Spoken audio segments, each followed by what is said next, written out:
Hello, everyone. This is Marita, one who catches lightning, with the Path of Ish podcast, Walking with Our Shadow, where we share ancient indigenous teachings of remembrance, all so we can walk and learn how to walk a path of radical self-love.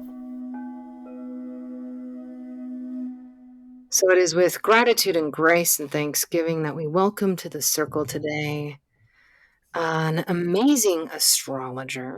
And if you're not following them now, you will be following them after this. Someone who knows about the cosmos, but what is it to live a life on this planet and not in the clouds? We welcome Ananda. Hi, Marita. How are you? I'm really well, and I'm very happy to be here. It's such a pleasure to have you. So, as you know, none of this is scripted, but we do ask one question, and then we kind of go from there and see what the cosmos and the stars and the rivers and the snails and the bats tell us where to go. And so my question is, what is your creation story? Well, of course, I knew you would ask that. And, it's such a complex question. There are many ways to answer this. I am an Irish American. I was born in the Catskill Mountains to two beings who were very rebellious in general, in their own ways. I was born from 3 generations of true love. At least that's the story I like to tell. And that love has been something that I have held onto as a gem, lost many times, rediscovered many times. And I had the pleasure of being raised by my mother, who was just an incredibly brilliant mystic in her own right. She was a dreamwalker and was ahead of her time in a lot of ways. And having her as my mother was truly an adventure. And from a zoomed out perspective, is truly the foundation of my life, of the type of seeker that I am. She was very important to her that I have a spiritual foundation. She was clergy of her religion and a spiritual leader in the religion called Eckankar. And she also had indigenous teachers and exposed me to an entire world of both New Age spirituality, indigenous spirituality, and respect for the land, while at the same time getting lost in a lot of the bypassing that happens, especially in some New Age paths. And it's given me a lot to be grateful for and a lot to work with. Yeah. Wow, that sounds like a very rich place to be birthed. Now, you spoke about this kind of, not just dream walking, but walking in two worlds, the new age and the indigenous. And I just wanted to kind of talk about that a little bit. And how have you seen, what for you could you define the differences between new age and indigenous? That's a really good question. And it's not my intention to ruffle feathers with this answer, but sometimes that happens. A lot of the New Age spirituality that my mother followed, of course, we're talking about the late 80s, early 90s, when channels were first coming out. Sacred geometry was first sort of making its way into the mainstream, well, not mainstream, but New Age spirituality mainstream. Things like affirmations and, the law of attraction and a lot of that kind of, we can bypass the parts of us that we find ugly or unattractive or low vibration. And to me, my mother she was a recovering Catholic, and she had her own spiritual awakening in her early 20s. And at the point where I am now, looking back at her, she left her body 15 years ago. So I wish I could have these conversations with her now. That would be wonderful. But a lot of what she followed to me was really just Christianity using different words. And so the cosmology of, above being better, below being not so great, the earth, anything having to do with the earth, the body, women, pleasure, being something that we are better off cutting ourselves off from. And so she put a lot of weight in what other people's vibration was, as if other people's words, thoughts about her could create real situations in her life. And I know this is tricky territory. We know our thoughts and words are powerful, but there's a point where sovereignty is calling. And that's where I find Indigenous wisdom holding this truth of we don't have to earn it. We don't have to bypass it. We get to be all of it. We get to be messy. We get to cry. And, we'll see if I can get through this today without crying, Rita, this humanness, to embrace that humanness. I love the poem Wild Geese by Mary Oliver that begins with, you don't have to be good. And to me, that is a beautiful recap of how I experience Indigenous wisdom at this point in my life.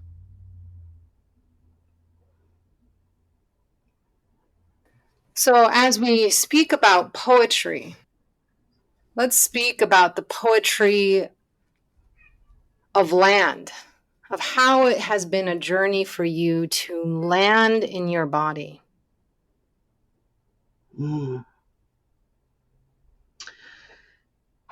Yeah.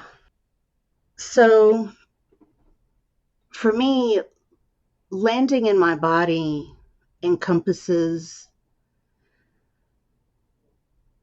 sort of three, what you may call umbilical cords to land.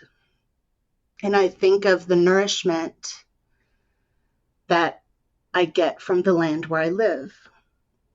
I think of the nourishment that I get from the land of my ancestors. And then I think of the nourishment I get from the lands that my soul knows, but I don't yet know with this body at this time. And weaving those lines of nourishment together helps me find my way back home to myself. There are parts that, when I study Irish spirituality and Druidry, feels very grounding to my physical body.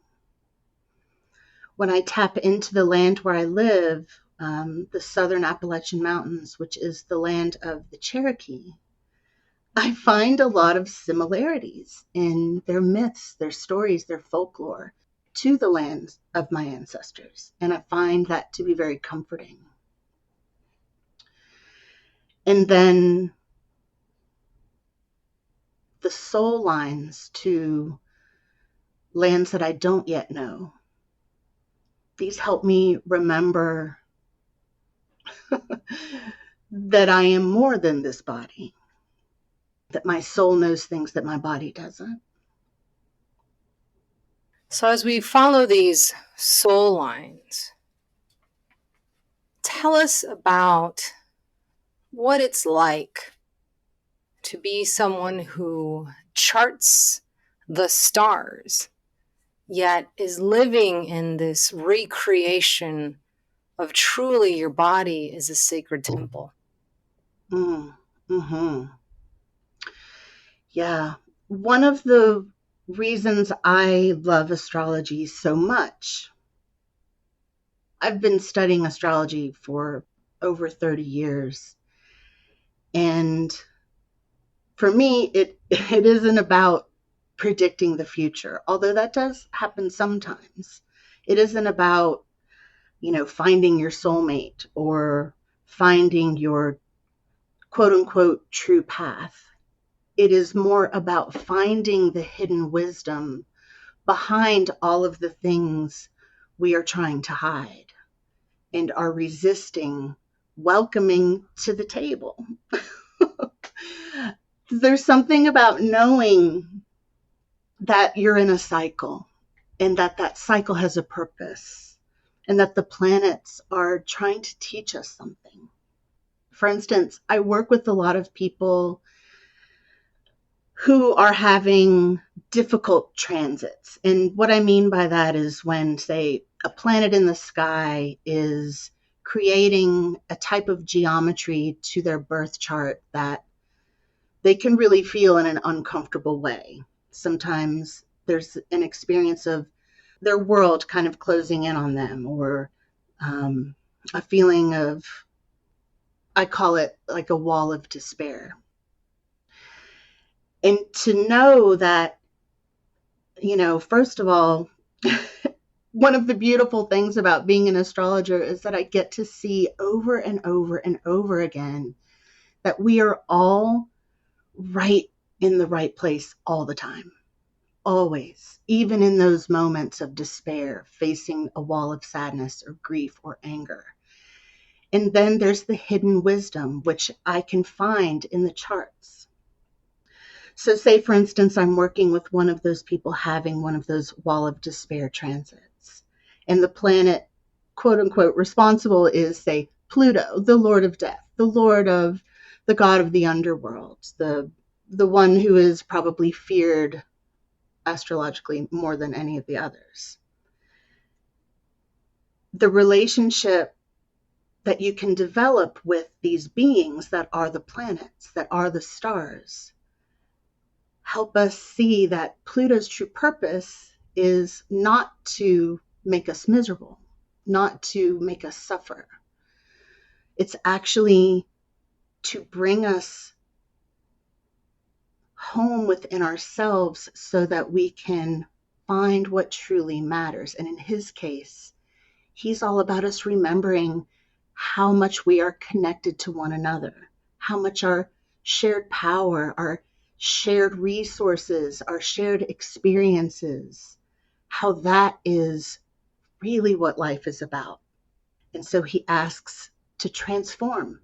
And sometimes he brings us to our knees to realize that. But there's something comforting about knowing that that is happening and that there's a purpose to it and a friend in the planets. I love that. I think you're the only person that I can ask this question or have this conversation that could, have something to say back. And I would love to kind of delve into this concept of planets as beingness, having a being. Something that I teach is that, you know, in my circles, my indigenous circles, is that Mother Earth, in and of themselves, of their own free, right, of their own free will and choice, has chosen a lesson of what it is to be a planet and what it is to grow things, what it is to die as a planet, what it is to have on this planet that can host different kinds of life, have that life fight, kill each other. And not many people I believe, based on the 40 plus years I've been taught, or more importantly, as I've been teaching out in public for the past, 5 or more, not many can have that conversation or that viewpoint unless I'm sitting with someone from my early days of learning. So I'd love for you to kind of expand from your perspective as an astrologer and also one who studies indigenous cultures, including your culture. Yeah, it's this shift of seeing the planets as things in the sky that are doing something to us, shifting to these are beings.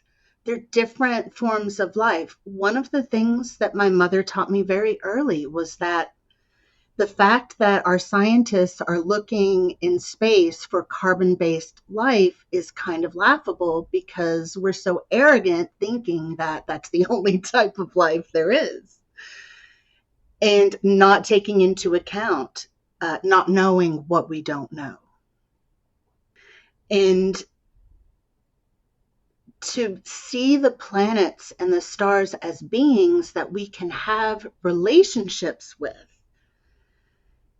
is a whole other world, because it changes the dynamic. There is suddenly then a flow of, oh, I can ask questions of this being. I can interact with them rather than just be affected by them. And then what is it that they are holding for me? In the way that I work, some of the planets hold some of our sacred wounds, the places where our medicine really lives. And it's not the medicine that is easily gained. It requires that we face our own shadow, that we do that shadow work, that we stop trying to be so good and become, rather than a good person, a good animal, an animal that says, yes, I am feeling some feelings right now and I'm going to let them exist. I'm facing a wall of despair right now, and I'm going to invite that wall of despair to my table, and I'm going to pour it a cup of tea. I'm going to ask it what its story is. What is its origin story? What do you have to say? And approaching it like that is an opportunity for a different kind of weaving. And it weaves both our inner worlds and the other worlds. I think of space as kind of an other world that is geometrically in play with our own inner world in beautiful reciprocal relationship. Well, it can be a reciprocal relationship. I guess that's the key. So as we walk, this place from the stars to the earth and the earth to the stars dreaming, how is it that we can teach the embodiment of what it is to be a human on this planet now, of course, in relationship to this planet, these sacred beings, and others, in a way that allows us to really take responsibility? My, ¿cómo se dice? English is so hard sometimes.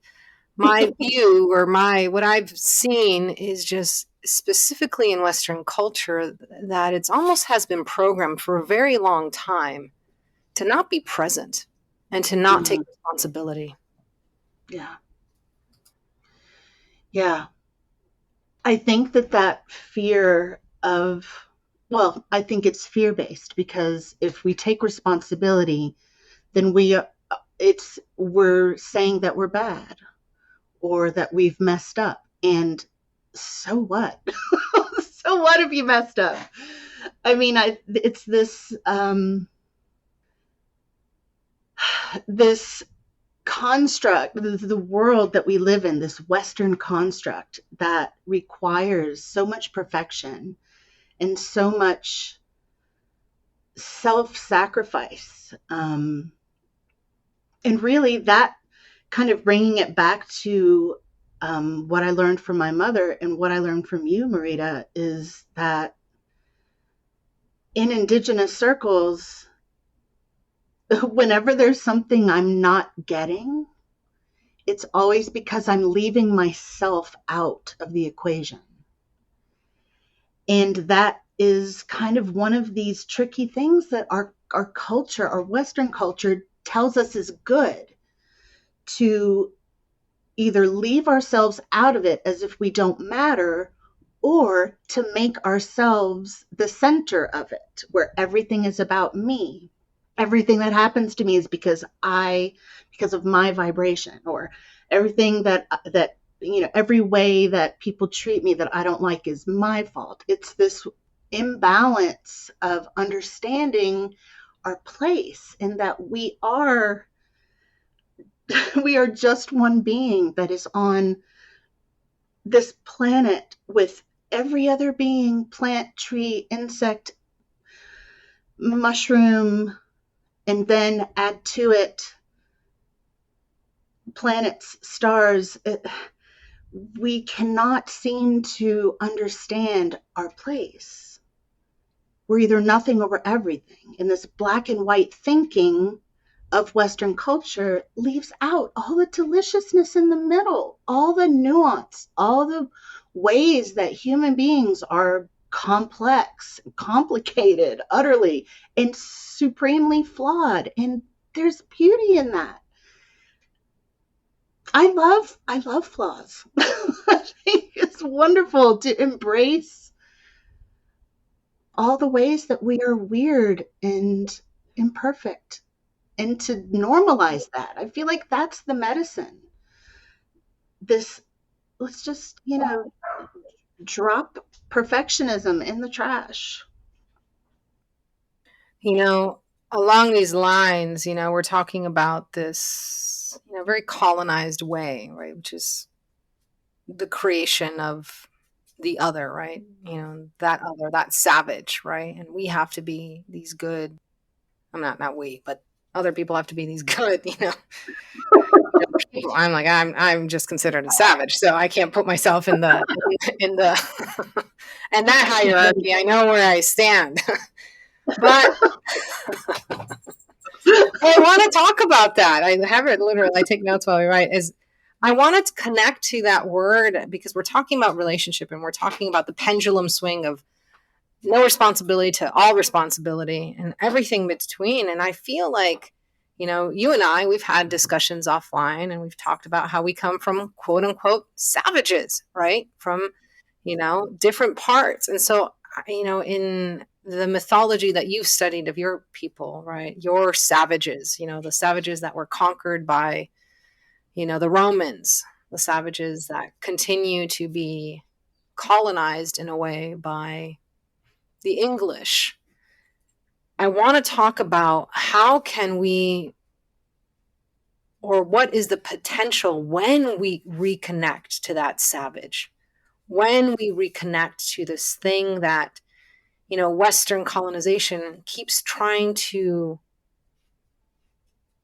keep us away from, in a way of being quote unquote perfect. Mm-hmm. Yeah. Yeah. So my grandmother was an identical twin, and she was the first in our family to be born in the United States.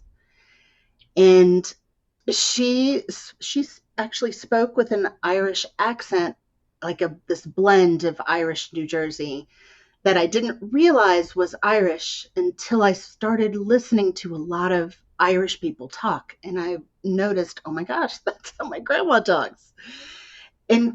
So her maiden name was Doherty. And the name Doherty it means, I think it comes from it means the destroyer or something like that, sort of referencing the original Doherty's like battle frenzy, this, barbaric, bloodthirsty nature. And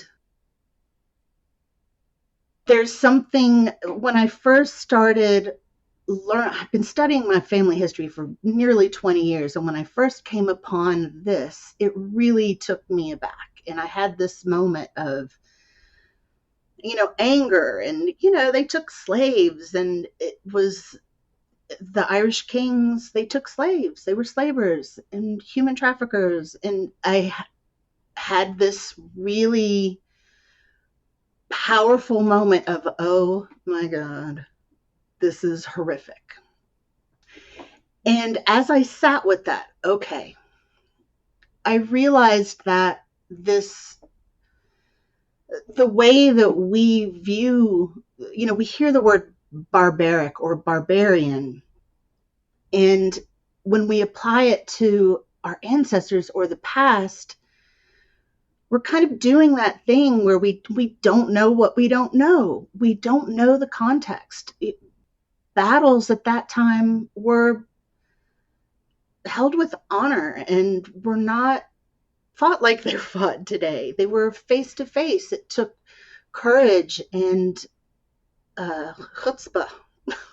it took um, it took reaching deep down into that belly to meet your enemy face to face. An entirely different scenario when we think of it at a surface level. And I think when you and I talked about this, Marita, you said something to me about to have honor is to know your capacity. And I will be very honest and say that I have a hot temper. I have a hot, hot, hot temper. I'm sweet as honey, and I have a temper. And when I look at myself and feel into this barbarian within me, I now view it as a source of power, a connection of blood. And astrologically, I think of the planet Mars, who represents the warrior. And not just any warrior, but to be a warrior means a lot of different things. A spiritual warrior, a warrior that carries strength to defend others. It's not just conquering. And again, we enter that realm of nuance, and having a relationship with the planet Mars can help us understand our inner barbarian. What's their name? I am a fan of naming certain aspects of ourselves so that we can ask them questions. For instance, how we all have that self-critical voice. Mine, her name is Samantha, and sometimes I have to say, Samantha, nobody asked you. Or sometimes I say, Samantha, what is it you wish was better? And we can do this with all of the parts that we struggle to embody. Well, I'm glad that you and Samantha are here, and you are both welcome anytime. Anytime. Anytime. Thank you. Now, you are a lover of astrology of all kinds, and you've been in some of my classes and are in a class with Angel Deer and myself. Mm-hmm. What is the difference that you have experienced sitting with Mayan astrology or cosmology versus kind of Western? And how would people benefit from being able to be a student, not just of stars, because I feel like when we say that, people are very, oh, the stars are there and that's there and that's what happens there. And a very like far off kind of notion, right? Me and them versus Yeah. really where Mayan cosmology, right, and its many facets is about connection, relationship, and integration of yourself Yeah. in relationship to this planet.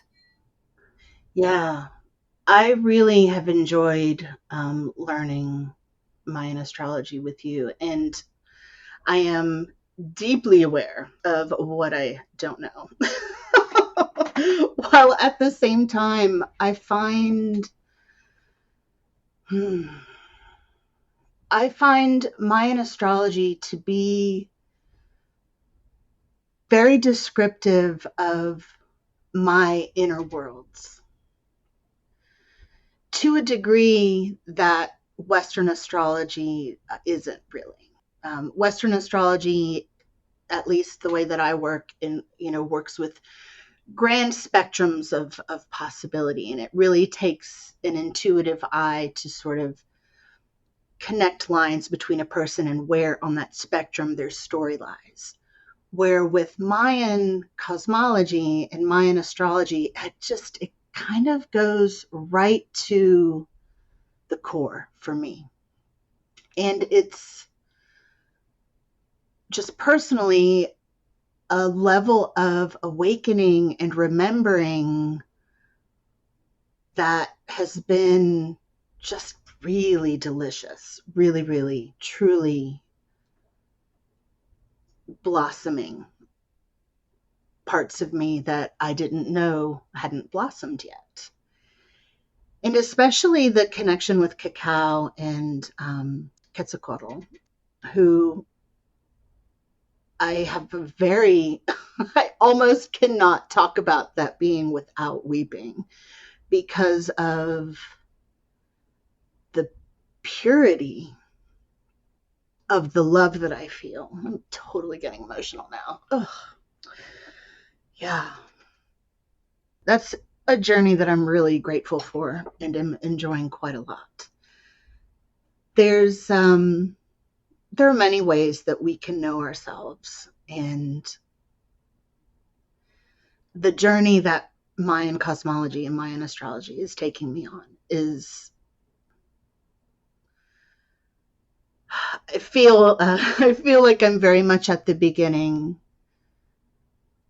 yet the depth of knowing and remembering is just truly remarkable. I don't know if I answered your question, but it's just been really wonderful to leave my wisdom at the door in those classes. I think you answered perfectly. And as we weave wisdoms, I would love, to have a conversation of, what are you seeing? Where are we now in the world, right? If I look at the way I have been taught to read and everything and talk to the people I talk to, we're in a bit of change. Like things are happening so quickly that it's hard to kind of see 7, 20, 30 years down the road. So I would love your perspective of what's going on, and how the cosmos are here to help us learn the lessons that we're in. Yeah. Boy, we really are. We're really in something, that's for sure.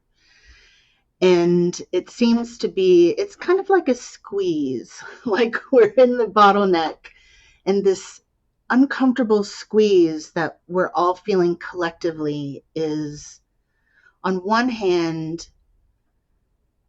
it's so hard to keep up with the shifting sands that we don't get to rely on a lot of our learned coping mechanisms. It's kind of, we're all coming to each day in a little bit of a more raw nature, a little bit of a more like we're walking through the world without skin more often than not.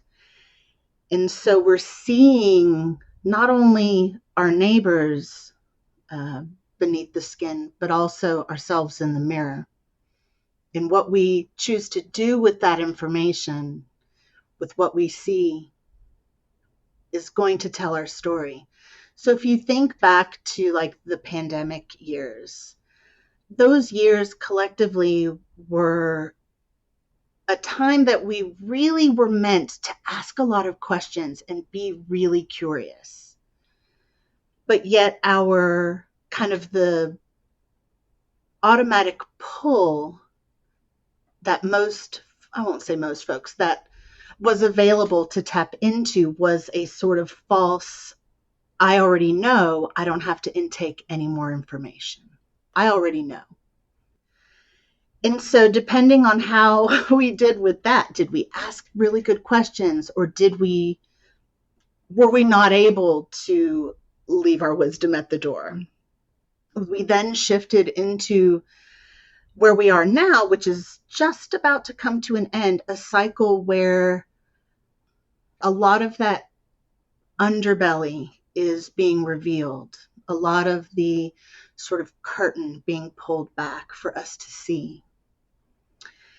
And the medicine in that experience is embodiment, the physical body coming back to what it means to be a natural human being, to be a good animal, to know what our own power reserves are. What do we have access to, just us and our connections and our relations? And we're about to come to an end where we're stepping into a new cycle where we are actually going to be asked to step into warriorship. It's interesting that this warriorship is kind of coming back up again. And what does warriorship mean? It's going to mean, again, different things to different people. But what we don't want to do as a collective is to fall into creating harmony for harmony's sake, or creating situations where we're, again, bypassing just to keep things pleasant. There's a warriorship calling each of us, and how we choose to embrace that will tell not only our individual story, but our greater collective story of humankind. And yeah, it's pretty interesting to watch. And it's the part of this where the sands are shifting so fast. The only medicine for that is to be a good animal, to get enough sleep, to eat nutritious food, to take care of the body, because the body is taking a lot of the brunt for us. And if we're worried about being good, or, people approving, or people saying that we're worthwhile, we're going to be wasting a lot of energy that our body needs to hold this power for us. I think you said something really important there, and it's something that people really don't look at in my circles is, to know yourself truly isn't just this concept of philosophy. What is your philosophy? But it is, who are you as an animal, your biology, your, how do you function? And because I feel we live very disembodied lives, or so the West has asked us to live disembodied lives. And we don't even know that our thoughts, like to think something, takes energy. We don't know that then having racing thoughts, why you're exhausted at the end of the day, is because it takes energy. We haven't literally been taught what takes energy. And yet we're being asked time and time and again to do more and to do more and to do more. In other words, we're not asking humans to be humans. We're asking them to be robots, right? Mm-hmm. And Yeah. even robots, last time I checked, still need to boot up and start charge up. So people don't, I'd love to have this, small discussion of what does it really take to be an animal? What does it take when you're a warrior? Warriorship, I've been trained as one all my life, wasn't about creating war. It was about knowing yourself truly. Yeah. Again, not from a philosophical, but like, what is my biology? What are my genetics? What do I have to be looking out for? If I get attacked by a dog, can I run, can I run away from it? Or am I not in shape?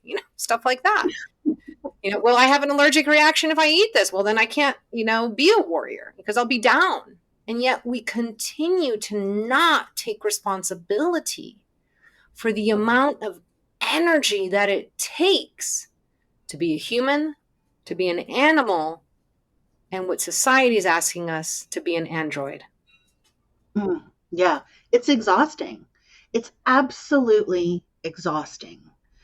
the the whole like you know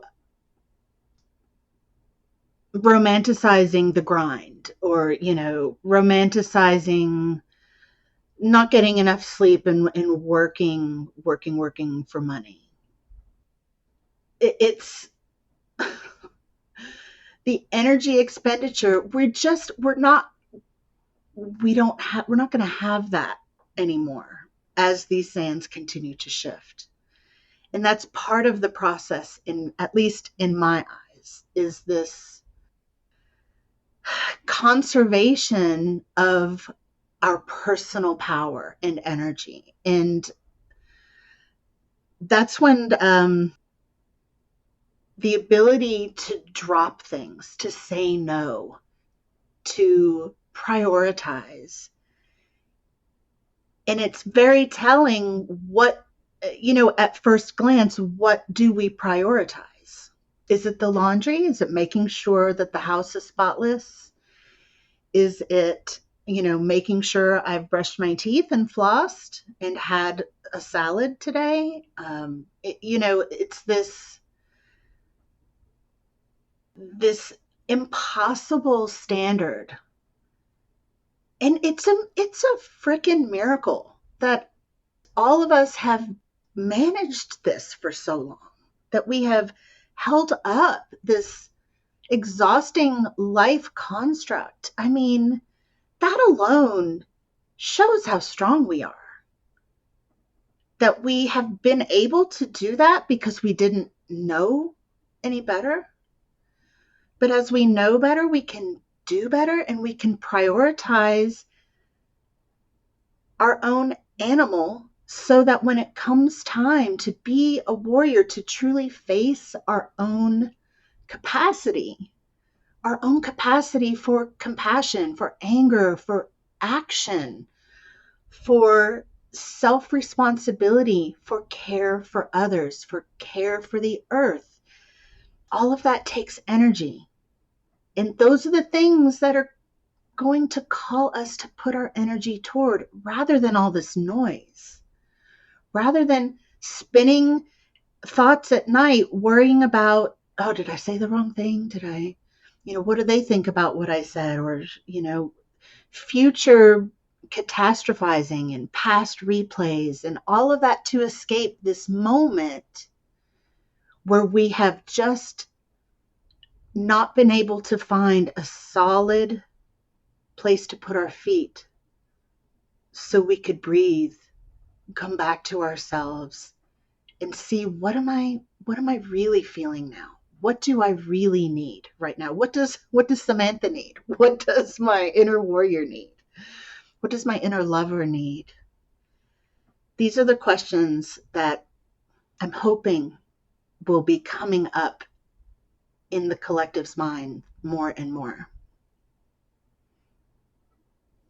And I just have one final question as we start kind of rounding up this circle, which I know we're going to have you back, because I think we can talk for 30 years, you and I, I think at we could. least, probably for even more. And I think we've been talking for a long time. So it's good to Lifetime. have you have a record of this in this lifetime. Yes. But what are your words of advice, right? A lot of that words about what we're talking about, right? Of relationship is responsibility and sovereignty, and how to not go from one pendulum to the other. So I feel like there are a lot of people out there that come to me, or, I don't know who I am, or to give me a mission based people, right? Mm-hmm. And when I turn over and be like, well, know yourself, they're like, they don't like it, because they want a goal. They want something out there. They want to go to a planet somewhere. And when I tell them, well, do you know yourself truly? And are you being responsible for that? So, what are ways that people, as we, God, can you think we can, survive capitalism? Wow, that'd be amazing. As we as we are learning to survive capitalism, right? Which is not just, everyone thinks capitalism is just like, oh, I don't want to pay for things. No, pay for things. That's not what we're talking about. We're Right. talking about pay Indigenous people for their work. Um, Yep. we're talking about really pay Ananda for her, readings. We're talking about a broader scope of, with all of this, how can I take responsibility for being, as we call in our circles, high maintenance, which is a good thing, Mhm. and really making decisions for ourselves and not inserting, ourselves into other people's dreams, right? And not being able to live our true dream. And that's okay. If you're inspired by other people and it's aligned, go do it. Go follow them, right? Go learn from them. And that's nothing. But in and of itself, you still have to be able to make those decisions. Yet I feel many people put the responsibility on visionaries, or the responsibility on leaders or teachers or ministers for them to carry on their agenda, and they don't want to be responsible for even choosing, you know do I like this color or do I not, Mhm. or do I feed myself or do I not, or what do I do with my day. So I'd like to just wrap it up with that question. That could go in a lot of different ways. A couple things came to mind as you were saying that. And one is, I wish everyone could learn about living in circle, because even when I stepped into your circles, the rules of circle, just that, just the rules of circle. And in particular, about owning your own energy. And I've found that when people hear that, I don't know that they really understand what that means. They say, "Oh, I totally own my energy. I absolutely own my energy." But then they don't know how to ask before they, dump their emotional trauma on. This consent. There's a lack of understanding about consent. And if we did that, if we asked for consent, if we made sure that our interactions were reciprocal, when we do that, we are risking rejection. We're risking a no. Or we're risking, maybe we think we're risking being judged or being needy. And again, we're into all of this nonsense about all the things we're quote unquote not allowed to be, because we have to be perfect and strong and impervious, and we have to have a really important starseed mission. We have to be the visionary of visionaries, but yet we're not willing to do the Saturn work, the hard work that requires. That sort of disposable spirituality. And so really, I guess my true advice is to think about what you did as a child in your earliest childhood memories. What were you doing when you had time to yourself? What was your favorite thing to do?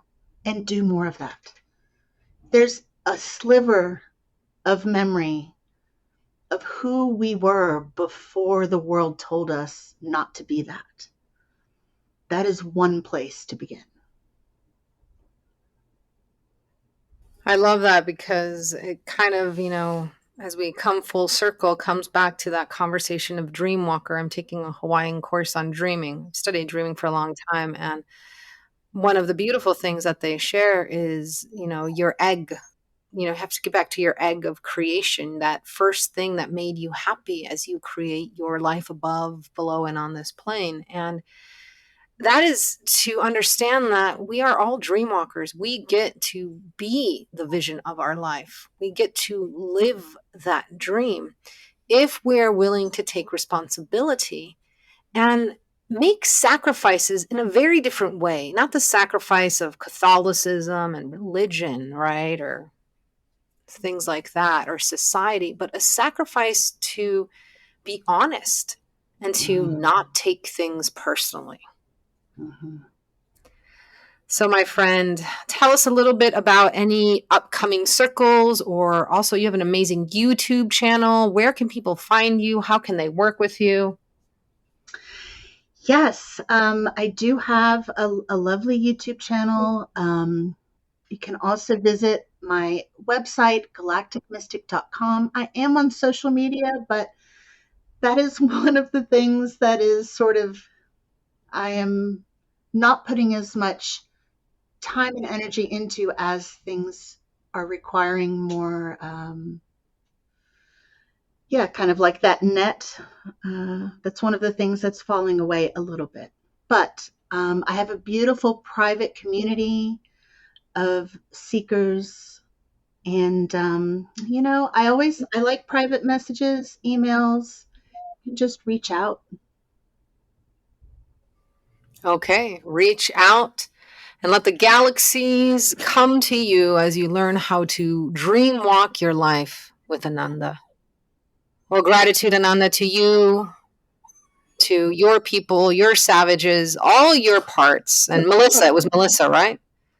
Samantha. Samantha. Ugh. I think mine's Melissa then, or I knew one back in the day. But to your Samantha, to your Ananda, to all your parts, thank you so much. And thank you for letting me make a mistake.